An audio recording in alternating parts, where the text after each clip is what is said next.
What more can you tell us about this breaking news?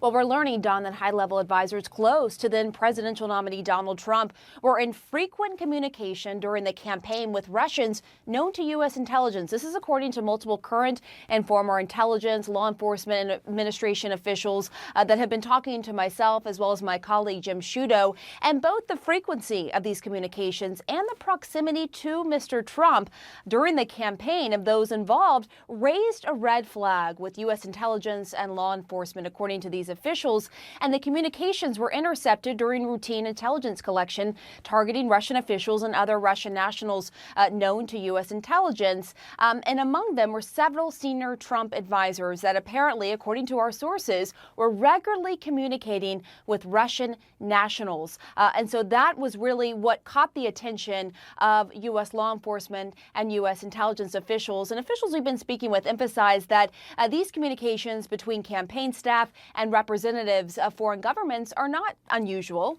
However, these particular communications stood out to investigators due to the frequency, the volume, and the level of the Trump advisors involved. And as we have been told by our sources, investigators have not reached a judgment on the intent of those conversations. Adding to U.S. investigators' concerns, though, were intercepted communications between Russian officials before and after the election discussing their belief that they had special access to Mr. Trump, according to law enforcement and intelligence officials we've been speaking with.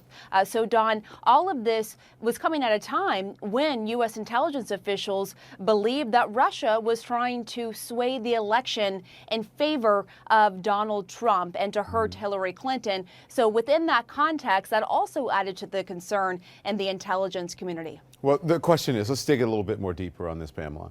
And be specific. Did President Trump know about these contacts? Was he briefed? My colleague Evan Perez and I were told through our sources that both President Obama and then President-elect Trump were briefed on the details of the extensive communications between suspected Russian operatives and people associated with the Trump campaign and the Trump business. This is according to U.S. officials familiar with this matter. And the extensive contacts drew concerns of U.S. intelligence and law enforcement officials, in part because, as I pointed out, it came at a time of Russian cyber activities targeting mostly Democratic Party political organizations post-election.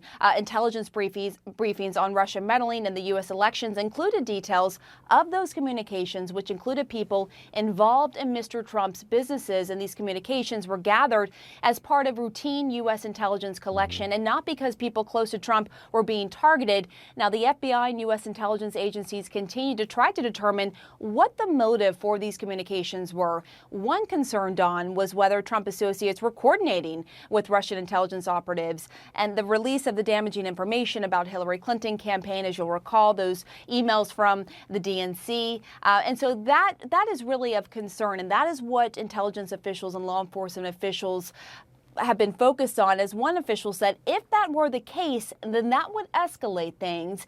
And so far, though, the findings have been inconclusive. And as we know, Don, just recently in late December, Michael Flynn, the now former national security advisor to Donald Trump, was speaking to the Russian ambassador, talking about sanctions. We know DOJ alerted to the White House on January 26th that Flynn was not being forthcoming about the conversation and the fact that sanctions was mentioned. And now, as we know, President Trump has asked for his resignation.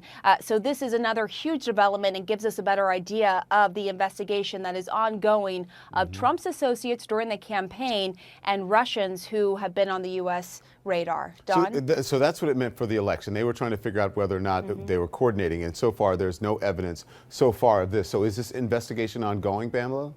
It is ongoing, absolutely. There is a broader probe within the counterintelligence division of the FBI trying to figure out Russian activities in the United States and what these communications mean. What was the motive? Was there any sort of collusion going on? As I pointed out earlier, it's inconclusive, but of course investigators are looking at the bigger picture and the context of this happening during a time when the Russians were boasting to one another and intercepted communications about having access to Trump. Trump. And so all of this is sort of taken into account, and the FBI is looking at this. And as we've learned through our sources who have been talking to both Jim Sciutto, my colleague Jim Sciutto, as well as Evan Perez, this has been brought to the attention of the FBI, and they continue to look at this. And it has also been brought to the attention of Donald Trump during the briefing before he even took office, before he became officially president of the United States.